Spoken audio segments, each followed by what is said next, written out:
Hello everybody and welcome to another edition of Magic Mics, proudly sponsored by CoolStuffInc.com, CardHoarder.com, and Alter Sleeves, as well as Twitch subscribers and Patreon supporters just like yourself. I am Evan Irwin, and we get started each week by saying hello to my two co-hosts, MTG Nerd Girl. Hey guys, welcome back. Reuben Bressler. Hey everybody, let's have a quick hand for the shirt, real quick. I love this shirt, and it's very ridiculous. So I wanted to... That's a real shirt. It's a real shirt. It's a real shirt that looks like a 1960s Catskills comedian is about to do a set. Take my wife, couch. Please. Or a couch. Yep. This is definitely a couch pattern. The couch same vibes. couch that comedian is sitting on. Yep. A blend in. This is true. All right. With that said, if you missed our pre-show, subscribers to this channel get access to it, as well as our patron subs. Kick it off with our first pick in our giveaway. Get your chance at $50 worth of anything at CoolStuffInc.com by typing !raffle in the chat. But sub first to get 2 chances to win and support your favorite streamer with your suggestions at the end of the show to see who we raid tonight. Thanks to our sponsor, CoolStuffInc.com, where you can find cool stuff in stock every single day. It is time to talk about Dominaria United. Because we basically, barring some commons and uncommons and maybe some secret rare that shows up tomorrow, we basically have the complete set. We have, I believe, all of the mythics and most, if not all of the rares, and it's looking pretty spicy. Yeah, looks cool. You'll never know what it plays like until you play it. But it's got all of the things that I look for in a limited environment. It's got a lot of really interesting, fun updates on characters and mechanics. If you had told me that we would get a rules update on banding and call it Enlist, I probably wouldn't have believed you. There's a card that has better Rampage that makes more sense. Like, all of that is very cool and very nostalgic for what is a nostalgia kind of set. For me, it's all the characters. Karn, Ajani, Teferi, Liliana reprint, even some of the smaller ones. Raph, Jorah, Squee, Rada, Jaya. They really brought back literally everything. And I think there's definitely something here for everybody, even if you're not into the story and lore of Magic. Like, I'm really not, but like these cards are things that I've played with and have fond memories of in that area. And I think that they did a very good job bringing back a lot of those premium characters. I mean, Liliana the Veil being in this set is still like amazing. Mm-hmm. Like, that's just blowing my mind. I was never expect her to show back up in anything but a Masters type set, which is where she has been. And getting her back in Standard, getting her in Pioneer and Historic and all these other formats on Magic Arena is going to be amazing. We've also got these 20-year-old characters coming back as well. Not only do we get the Raven Man for the first time ever, but we also get an update on Stang and the ever-changing Dane, formerly known as Half Dane. All of these old Legends characters. Jedit Ojanen gets an update. Very cool old stuff making a comeback. Yeah. I actually wasn't surprised Lilia wasn't in a core set. I mean, it wouldn't have surprised me if she was, but it does surprise me that they put her in a set just months after Innistrad. Like, if Innistrad hadn't just been printed, I wouldn't have even thought of anything. But because we did just have it, it seems weird that they didn't try to put her into that. But And for what it's worth, those sets could use the juice. Dominaria United didn't necessarily need Liliana the Veil, but those Innistrad sets could have used her a lot. But we wanted to call out some previews from the set. We have 3 each, as we do here on the show whenever there's a new set release. The first card I want to talk about is part of a cycle, and this cycle is sick. Wizards, I am legitimately impressed by basically every single one of the 2-mana lords that are in the set. I don't have the Merfolk one up here, but it is bananas and is like the greatest curse catcher thing of all time, which is nuts. But then I was like, so I'm definitely talking about the Merfolk thing. And then this showed up this morning and I was like, are you serious? Shadow-Rite Priest is a black and generic mana for a 2/2 rare human cleric that says other clerics you control get +1/+1. Awesome. Great. Who cares? 2 black, 3 generic mana. Tap. Sack another cleric. : search your library for a black creature card, put it onto the battlefield, then shuffle. That's it. That's any black creature. That's any multicolor black creature. That is no limits. That is no CMC +1 crap. That is no get another cleric crap. That is literally Gristlebrand. I don't care. The talks real thing. Get whatever you want. It's okay. Behind a Lord for 2 mana. Yeah, very good. Let's go. And there's already like a cleric deck. It goes right in. Yep. I actually really like clerics. I am kind of excited about this Lord. It's good. You know, I haven't seen the full set, so I don't know how many clerics there are for limited. But like typically in sets that have clerics or focus on them in any way, it's typically a pretty good draft archetype as well. So it's going to be very good, I think. Yeah. And all of the 2-mana Lords are insane. This one is just... It also goes into non-tribal decks, is the other thing about this, is just... You play this, you play a 1-mana cleric. Well, I mean, you play a 1-mana cleric on turn 1 and just attack with it. And then you play a 1-mana cleric on turn 6 and sacrifice it to this. There are 2 different 1-mana clerics that have Disturb currently in Standard. So it's very easy to just like go completely insane with this card. Yeah. And whenever you see an effect that has no restrictions, you know what I mean? It's just go get the thing and just put it on the battlefield. Like, you got to pay attention to that. Yes, it's got to live for a turn. Yes, it takes 5 mana. And yes, you have to have another cleric. But these are not the craziest hoops to jump through when it comes to a Magic card. Now, this next card is absolutely terrific, and I love it and everything that it means. Thran Portal is a rare land that is also is a gate, which I think is great. Yeah. So it's a rare land gate that says as it enters the battlefield tapped unless you control 2 or fewer other lands. So it's a fast land. So if it's amongst your first 3 lands, it will be untapped. As it enters the battlefield, you choose a basic land type. And Thran Portal is the chosen type in addition to its other types. And mana abilities of Thran Portal cost an additional 1 life to activate. So this is Mana Confluence, City of Brass, Gemstone Mining. But you get to choose any basic land type you want, including wastes, I hope. At least I hope we include wastes. You cannot choose wastes. You cannot choose wastes. I had this confirmed because wastes, in fact, does not have a land type. It is a basic land, but does not have a land type. That's wild. So regardless, the fact that they have Domain in the set, the fact that Domain still works in older formats, in the Pioneers, in the Historics, the fact that it will fix any of your multicolor aggro mana, like, you know, immediately. This is like the Forsaken Crossroads in actual paper. Right. And I think it's fantastic. It's going to see a ton of play. Yeah. I also like that it's a gate. I think that that's flavor text without being flavor text. I think that's very cool. And you want more gates for those Gates Commander decks. This is another one to be able to play in Nine Fingers Keen, for example. You know, you want to get there with Maze's End. This is how you do it. Yeah, Gates is an interesting one. You see them, you know, from time to time, and every time they add them, it's kind of like shrines to me. Yep. You don't see them a lot, but they sort of compile over time. And it's interesting to see how those kind of pieces come together. You should build a Gates and Shrines deck for Commander. That's what you should do. Gates and Shrines matter. Everybody out there. Just do it always. Yeah. Just buildingprojects.deck. You know, I didn't really, I guess I realized, but I didn't really realize. I was like, wait a minute, I actually chose another one of the Lords for my other card. But I don't care because it's great. This card's ridiculous. Rundvelt Hordemaster. Oh my God. The goblins are just insane now and do everything. And Rundvelt Hordemaster is ridiculous. It's a red and a generic mana for a 1/1 rare goblin warrior. Other goblins you control get +1/+1 whenever it or another goblin you control dies, like being sacrificed for a mana, for example. Exile the top card of your library.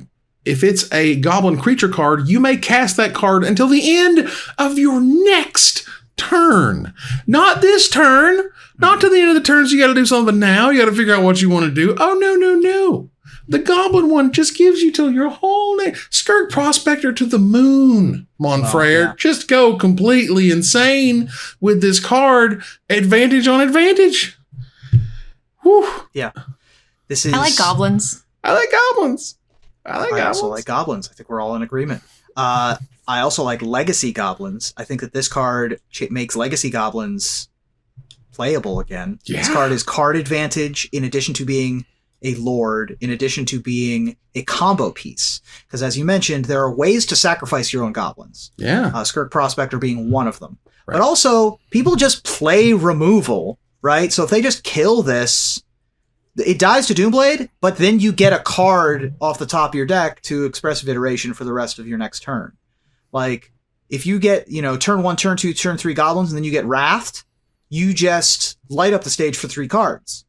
So you just draw 3 cards, effectively. You impulse 3 cards. I mean, you only get to keep dies. You only get to keep the goblin cards on top, but still, that alone is still great. Still, I mean, what else is your deck filled with? You know what I'm saying? Mountains I was and goblins. Say, that's got like most goblin decks just have goblins in them. Yeah, which is awesome. Legacy Goblins is the only Legacy deck I own, and it was one of the first decks that I built as a smallish child. Well, you may have just gotten an upgrade. I'm very excited about this upgrade. Card's absolutely ridiculous. All right, so let's move over here to Reuben's 3 cards. Reuben, what is your first one? I've got a different generic and a red creature that I want to talk about, and it's going to surprise some folks because I don't think people have this much on their radar. Mm-hmm. There was a card in Standard once upon a time called Torch Fiend. Mm-hmm. It was a 2/1 that sacrificed to destroy an artifact for a red mana. And people played that in Standard. Like, that was a Standard playable card. We have a new Torch Fiend that is playable in Standard that has a relevant creature type in Warrior. There are Warrior interactions and party interactions. Mm-hmm. It also has 2 toughness, so it stands in front of those 1/1s like the Goblin Lord. It also says pay a mana and sacrifice it to destroy an artifact. Remains to be seen how relevant artifacts are going to be. But it also has Enlist, which is a new keyword from the new set. The card I'm talking about is Yavimaya Steelcrusher. I think that this card is very good. Enlist is effectively the new banding, right? When it attacks, you may tap a non-attacking creature you control without summoning sickness. When you do, you add its power to the creature's power till the end of the turn. This allows you to, when you play your 1/1 for 1 and your opponent plays something that outclasses it, a 2/2 for 2, and you play this, you can use that thing. You can finally put them into combat together. This allows you to attack past walls, attack past everything. And oh, by the way, in a pinch, it destroys their sword. It destroys their Immortal Sun, whatever it is that they end up having. Yeah. This is going to be a good limited card, certainly. Yeah, card seems sweet. I mean, I'll take it on rate. I think Enlist is so weird. Like, it's one of those, like, I just hope it plays a lot better than it reads, and I have a feeling it does, which is most of the time that's how that works out. Because I don't think they would have went so far into Enlist if it wasn't working. Does that make sense? So yeah. Now, that card I have on my list, even though it had, like, I would have had it on my list, I think, if it was just a 2/2 and sacrifice to destroy an artifact. Because this card, as is already a standard playable card. With Enlist, it goes super powered. Guardian of New Benalia is the best Enlist thing. This is the first card I saw that had Enlist. Right. They pushed this one hard. It was insane. And this card goes into a deck that exists already, and you're not going to be happy about which one. Guardian of New Benalia is a generic and a white for a 2/2 human soldier. This one's a rare with Enlist. And when it enlists, you scry 2. And it says discard a card, Guardian of New Benalia gains indestructible at the end of the turn, tap it. So it has that Seasoned Hallowblade text to it. Right. Seasoned Hallowblade, by the way, a card that sees play currently in Greasefang. And this is probably going to replace the Seasoned Hallowblade in Greasefang, because this allows you to attack with the Guardian and not put the Greasefang into combat. And is still a discard outlet for your Parhelion. Yeah, that's a lot. I don't like Greasefang. I don't necessarily know that this makes Greasefang any worse. I do agree it's an upgrade to the Hallowblade, but not by much. If you have the combo, you still have the combo, so that's not necessarily going to be too much of a problem. Yeah, and I've used like Rafine's Informant and stuff as that sort of 2-drop that's in the deck, and that's okay too. I think, to me it's clear they wanted this card to be good. They kind of kept pushing it. You do the scry thing, which I think felt kind of added on, which is, again, I'm happy for value, but it just feels like it was added on. So, well, it's like that veteran motorist, like when you do a thing, you just get free scries. Right. I think they put it on there so that you would play the card. Yeah. So you have one more reason to be like, well, okay, that'll push it over the top, etc. All right. And what is your final card? I feel like I'm going crazy that people aren't talking about this card like it's the second coming. Like, I feel like a crazy person that there's a card that when you play it, it turns off fetch lands, Force of Will, all of the forces. It turns off fetch lands, forces, and Phyrexian mana. Right. That's to start with. It just does that. Then it also is a Pernicious Deed. It just destroys non-land permanents. You just pay X and then destroy everything. And that's what Karn's Sylex does. Karn's Sylex comes into play tapped for 3 mana. It is a mythic. Players can't pay life to cast spells or to activate abilities that aren't mana abilities. And then it has pay X, tap, exile it, destroy each non-land permanent with mana value X or less, activate only as a sorcery. This card's crazy, right? Yeah, the Sylex is absolutely ridiculous. And, in the story, it's like what he's trying to use to blow up, basically the road to Phyrexia, between the paths between the worlds or whatever.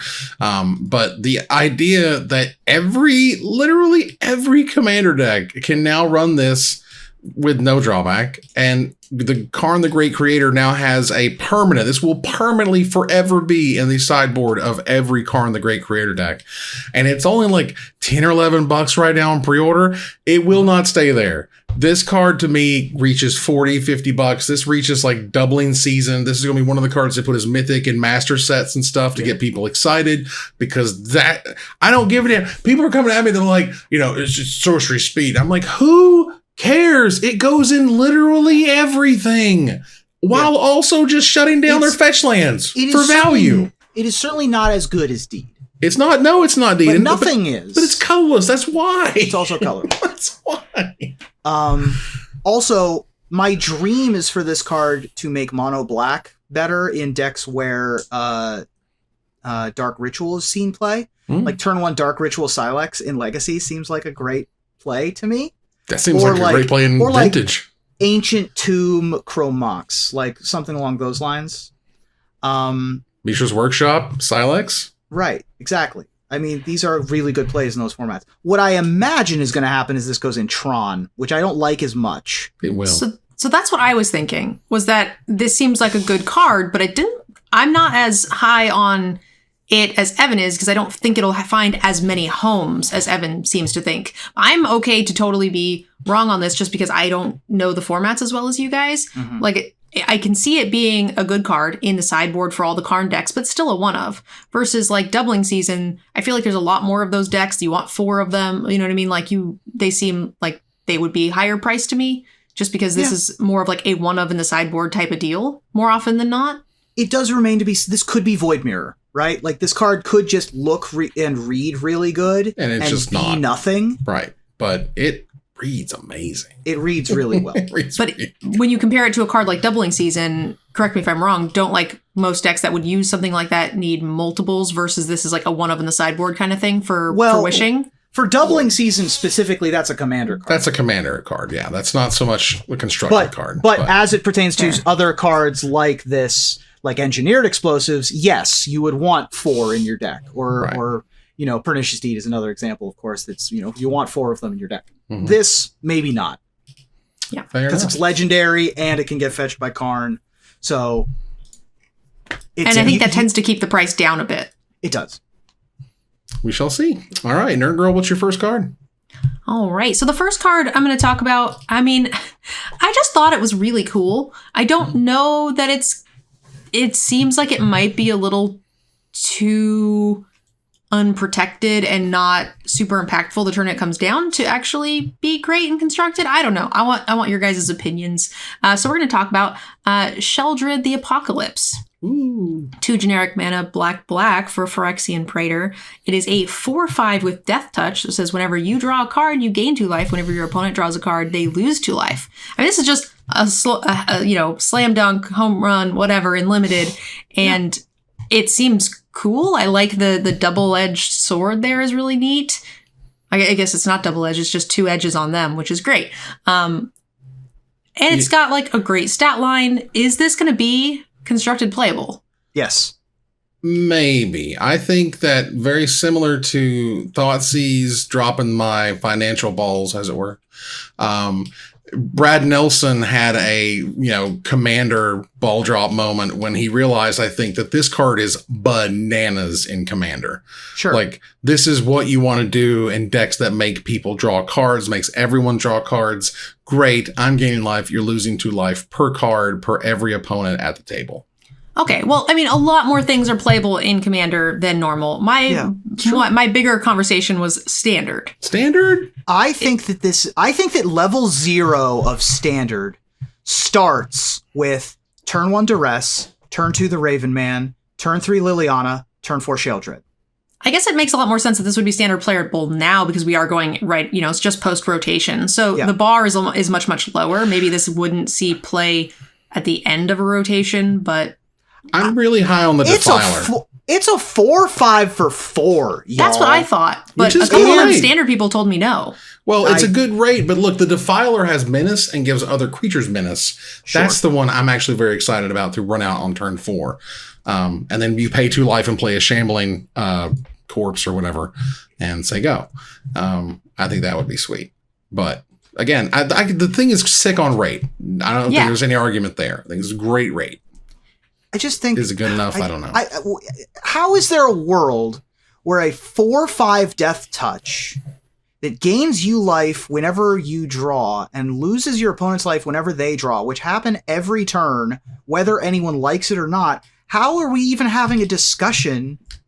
It depends on how good removal is good, I think. So, like, there is the formats where Siege Rhino is good. There's the formats where mid-range can make it. And I just don't know if we've seen enough of those formats in the last 2 years to have any faith that these more mid-rangey cards can get there. Sure. This is either sometimes too slow or, they play Teferi after you play this and you now no longer get to play spells.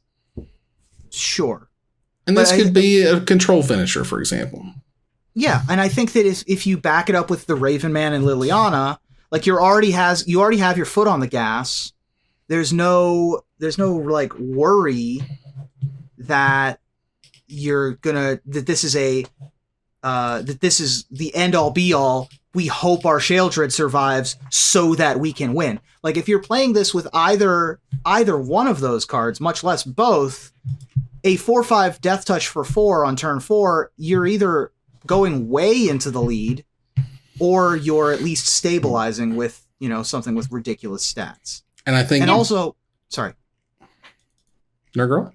I was just saying, I thought it seemed good, but I was told by more knowledgeable constructed players that this was not going to see play. So that's why I put it on my list. I wanted to get your guys' take, and it seems... I have had... Evan is maybe, Reuben is very yes, and my other friends are very no. I still have no answers. Right, just for arguments, just because it's maybe wishy-washy is kind of lame, this will not see any standard play. Like, actual 0. Can't believe you people. Actual 0. The Defiler, maybe. But no, this is a commander card. It's fine. It's okay. Interesting. Anyway, your second card. My second card is a lot less exciting, but...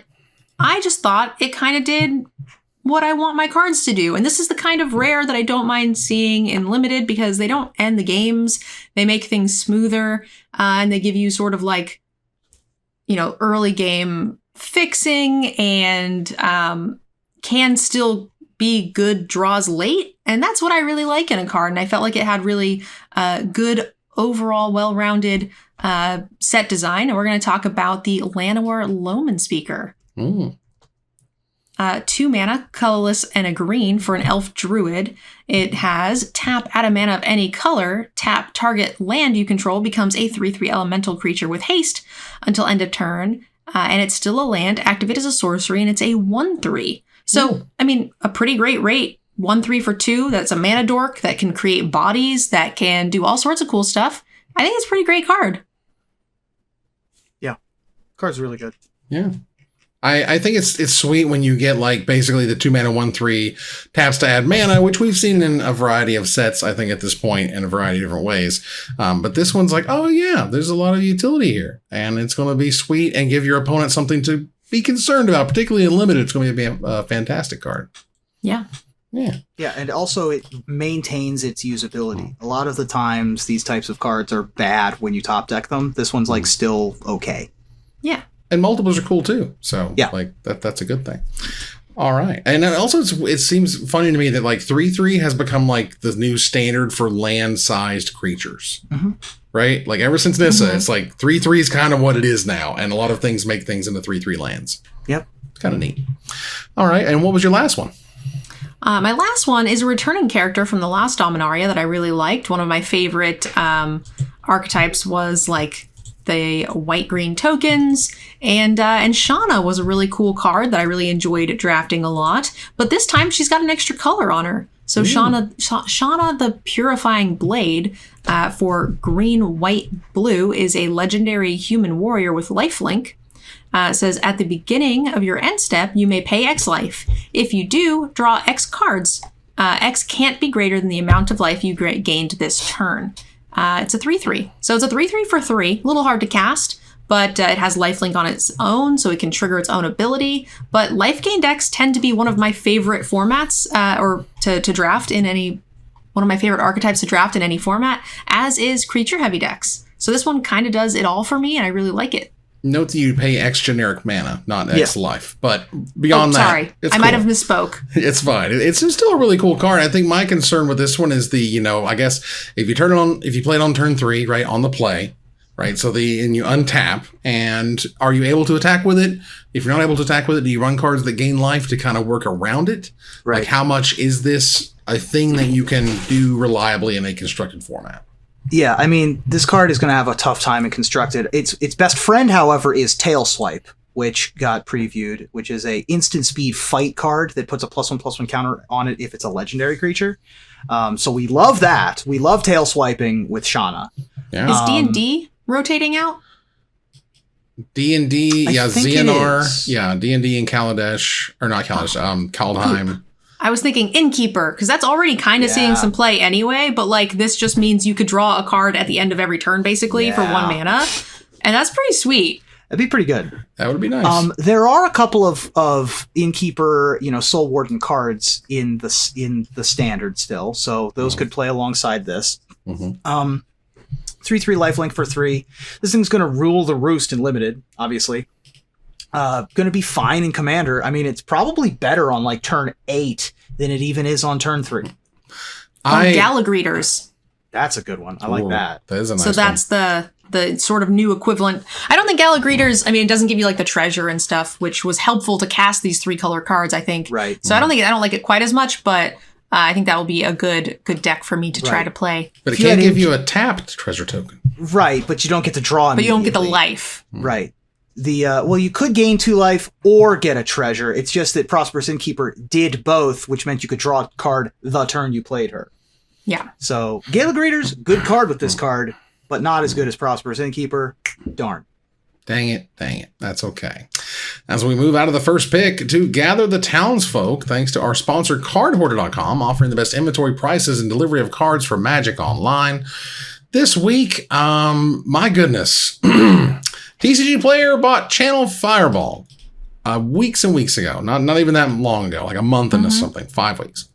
And we're like, this is seismic, right? This changes the whole game. And eBay was like, hold my beer. Right. Let's buy TCGplayer, which they did. Every TCGplayer employee had stock options, so many of those employees are doing very, very well right now, which is awesome and good for them. And eBay basically just enveloped the largest market for Magic the Gathering and or just collectibles in general. We're talking about, the Flesh and Blood, the Pokemon. It covers a whole ton of games. It's not just Magic. Of course, Magic is the largest, but still, the idea that eBay can now sort of reach its fingers into all of these local game stores. They're shutting down the CFB marketplace. They're folding it into TCGplayer, which would be expected. And just like what we spoke about weeks ago, nothing's going to change in the short term. These things kind of shake out. They've probably been in, communications and talks for God knows how long about stuff like this. This is a gigantic transaction that involves a bunch of whole different people and stuff. And things like, you don't need an HR department at TCGplayer and an HR department at eBay. You just need one HR department for the company. Things like that getting like folded together and incorporated and yada yada is what happens next. But no doubt about it, some big money was involved, and congratulations to all those who got paid out. Yeah, speaking of big money, eBay will acquire TCGplayer for a total deal value of up to approximately $295 million. I don't know why I didn't realize that that's how much TCGplayer was worth. Oh, yeah. I didn't realize. But that is an astronomical number. Like, that's a third as expensive as Amazon bought Twitch for. And in my mind, Twitch is 20 times bigger than TCGplayer. It's only 3 times bigger. Yeah, also I guess it kind of depends on when they acquired them and also like how many competitors are in the market. Like TCGplayer is, especially now that Channel's gone, kind of one of the only markets. And also I think TCGplayer was also probably worth a lot more to eBay than maybe Twitch was to Amazon, because Amazon had its own thing. At the time, it had like possible competitors, whatever. Whereas eBay lost a lot of credibility with selling of card games.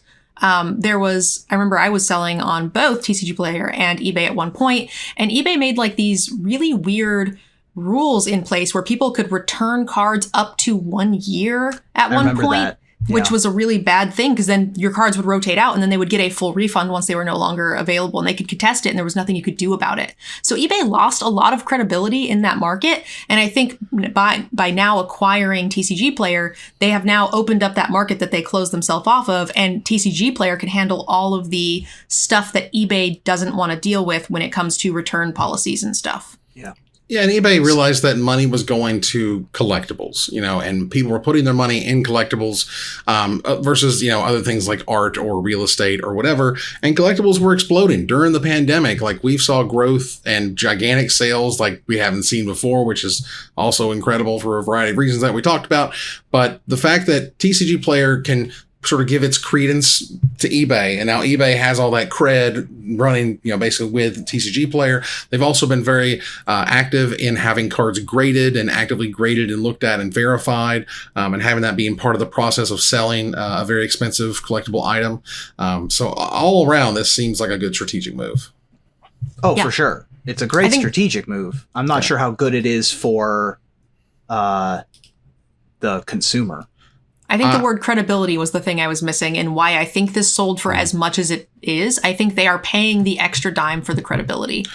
But I don't think now, normally when you do evaluations, and I only get this from Shark Tank, I don't know anything else, but whatever.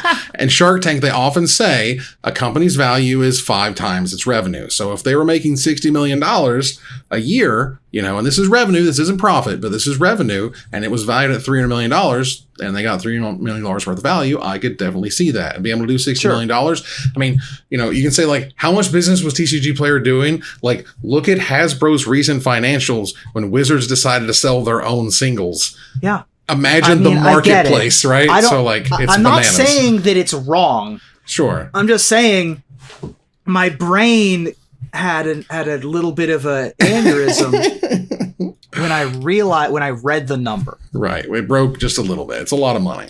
Yeah. That said, moving on here to something silly, but it's certainly unique. Wizards spent the time and the effort and the money to make a in memoriam obituary segment here out of the announcement section of the Seattle Times. for Jaya Ballard, and you can pay your respects at jayaballard.com. Right. So let's go there, shall we? Well, jayaballard.com redirects to the Jaya secret lair. Does it? Because right now it does not. It shows in memoriam. Jaya Go Ballard. ahead and click through. Go ahead. All right, so I'm gonna click through. Right. All right. So I'm clicking through. Right. So we go to this beautiful leather-bound journal. Right. You click it, and you get to read the thing. But hold on, I'm not going to click the button to pay respects. I'm going to hit the F button, and I did it. I hit F to pay respects. There you go. Yeah. And it puts the thing on the thing. And it puts the flower on the little book. So you did it. Interesting. And then when you hit pay respects, it just takes you to the sale? It says, no, for the in memoriam, Jaya Ballard, click here on the next, on that page. You're right. You're right there. You're correct. And then that clicks you through to the Superdrop. To the Superdrop. Which, hey, leads us to talking about the Superdrop, everybody. There's a new secret lair. And one of, I would argue, one of the most not exciting secret lair drops I've ever seen. Yeah, none of them are great. None of them are great. Like we've got the Jaya Ballard limited edition foil set. Like Repercussions being reprinted for the first time. Right, and that's the only exciting thing out of that one. That's it. That's your $30 card, man. We've got the textured foil old school dragons, none of which are good. Right. Or worth anything. Right. We have Artist Series Nils Hom, which I really love the art of. Right. And Sword of Truth and Justice is a winner, right? Yeah, that's your money card, right, for this set, which is okay. Contagion Engine's worth a few dollars. Which is good. And I love the art of that set. That's like one of the winners. But overall, it's not a ton. Yeah, I mean... We've got a Gitrog monster and Imaginary Friends. I mean, do you want to go through the whole thing? Or Well, I'm showing them on screen now for those who happen to watch. If you're listening, ultimately, we have gotten into a rhythm with secret lairs, which is generally 3 to 4 meh, and then 1 money card, right, to get you excited about the set. And so you've seen this kind of happen over and over and over again. And as it sort of happened, it's gotten less about these are these cool, unique, interesting things that you want to get versus like, here's more stuff, right?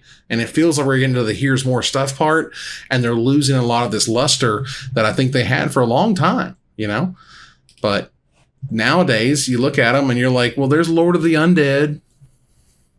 Okay, Knight Exemplar, got a few dollars on it. But like that's all we're more or less looking at. And it's some of the big idea stuff, I think, has just kind of been pushed to the wayside right now. Well, it's not necessarily that it's pushed to the wayside. It's also just like maybe we're getting towards the bottom of the barrel of ideas. Yeah. Like, when we first pitch secret lairs, you figure 20 people in a war room all throwing ideas into a bucket. Right. And you're like, I like these ideas, let's do them. And now it's like, now we are now getting to the bottom of these ideas. I mean, it's similar for like podcast topics and things like that, where you have a bunch of really cool things that you want to do, build around, this card would be really good and we can do all these cool things. But then as you get farther along, there's like less connections between the cards because you've done most of your really good ideas. Mm-hmm. Yeah. I mean, I also think that they could just, instead of trying to focus more on ideas, just reprinting, because we're talking about Repercussion, the Magic card Repercussion, which is not an exciting Magic card, but hasn't been reprinted. If they just put more of those in these sets, then we aren't looking at this as not a good idea anymore, right? Mm. Like, we've got several click-throughs to talk about the enemy signets. And like, I love a talisman as much as the next guy, but if your most expensive card is $15, that's not exciting. Now, if you put something that's $50 in there with it, then we're talking about it like it's a huge success. Everybody should buy this and throw it in your closet. Right. I'm wondering if the talisman would have been cooler. And you were saying all the talismans themselves are like mostly cheap. These ones will be worth a little bit more. What if they had made a secret lair for all the different talisman with a package built around it for those EDH players?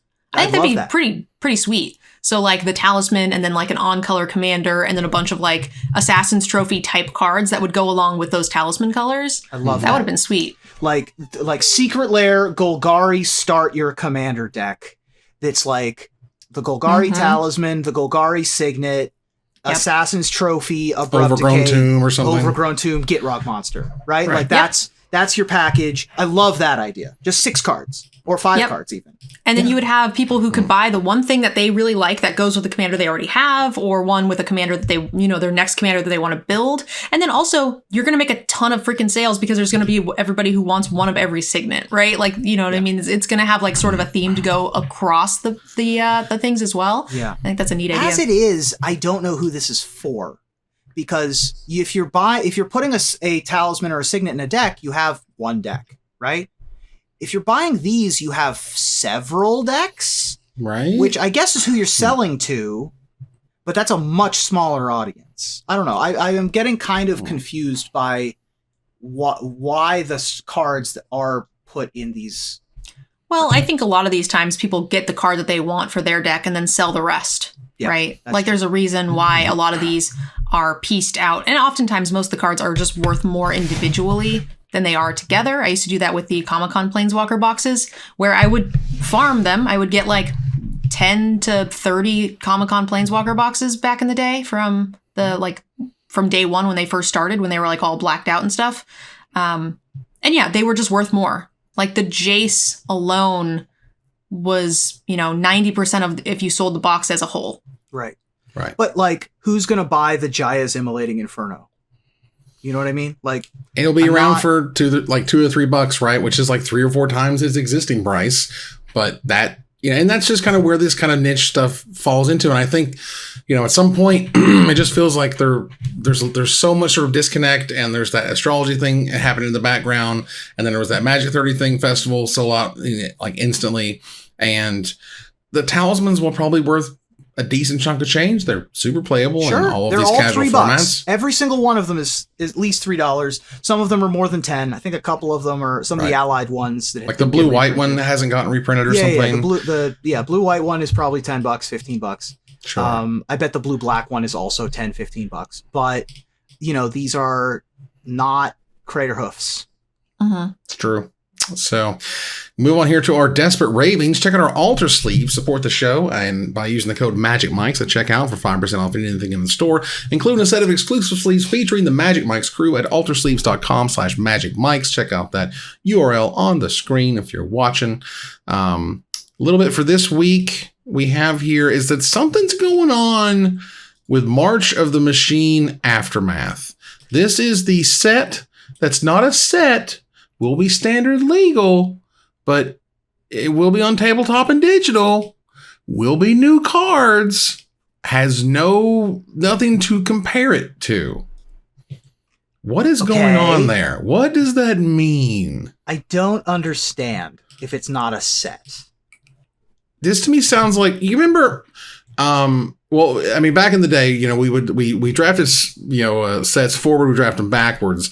Yeah. We sort of added packs to what felt like draft formats. Maybe you just add a pack of this and it's like a little, maybe it's like little tiny booster boxes. You know what I mean? Like 8 packs or something. But it's not a set. Maybe it's not a set in that it's meant to be opened on its own. Right. Maybe it is a supplementary draft / whatever. You get 1 in your draft, you get 2 in your sealeds kind of deal. Yeah. And it maybe has less like a smaller card pool. Right. And it just like bookends the set, maybe adds some more of the mechanics or something, or probably some super cool mythic rares or something in there to make people excited to buy it.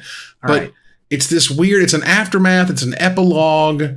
He can't really explain it. It's a post-credit scene. It's a new thing. Okay. So here's what I'm working with. The word set, as it's defined on MTG Wiki. A set in Magic the Gathering is a pool of cards released together and designed for the same play environment. Okay. Cards in a set can be obtained either randomly. So this isn't a set.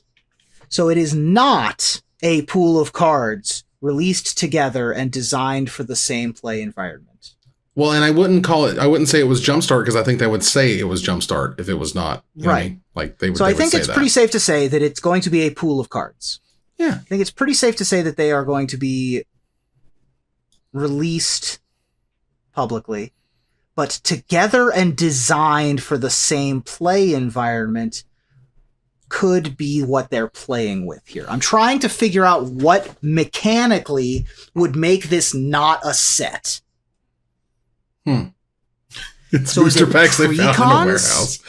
Hey, again, Is Aftermath, is the March of the Machines Aftermath a couple of pre-constructed decks that you can then take those cards and play in Standard? That's a good idea. I mean, I don't know if the idea is good. I mean, it's a good It's Yes. a thought. I'm just trying to figure explanation. out. right? We I'm have trying no to figure idea. out what they're doing. It's just Like, it's funny that My you know, impression is that's my best guess is that these are pre-cons that are going to be released. And they're going to have cards that are not available in booster packs that you can play in Standard, but you must purchase the pre-cons. I don't know, man. You're telling me Magic is coming out with a thing that doesn't have a set. It does seem weird. You're playing with my heart, Mark Rosewater. I mean, and this is like an extra thing. This doesn't like replace any set releases for the year. This is like an addition. They had to explain that as well. Yeah. And, you know, for my official guess is that it's like 100 and something cards. It's very small boxes of like 8 to 10 packs. Maybe they have blister packs that have like draft sets with, again, we talked about 2 packs of March of the Machine and then this Aftermath thing, or sealed packs that have 4 of the March of the Machine and 2 of this thing. That's all I got. I have no idea. We'll see. I don't know. All right. That was fun. I'm so confused.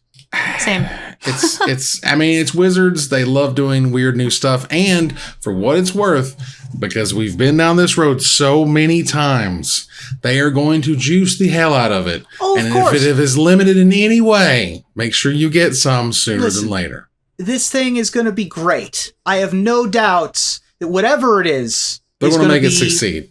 They're going to make it succeed. Mark Rosewater has ruined Magic so many times. I can't wait for him to ruin Magic again. The point is, I don't know what it is, which is exciting and frustrating.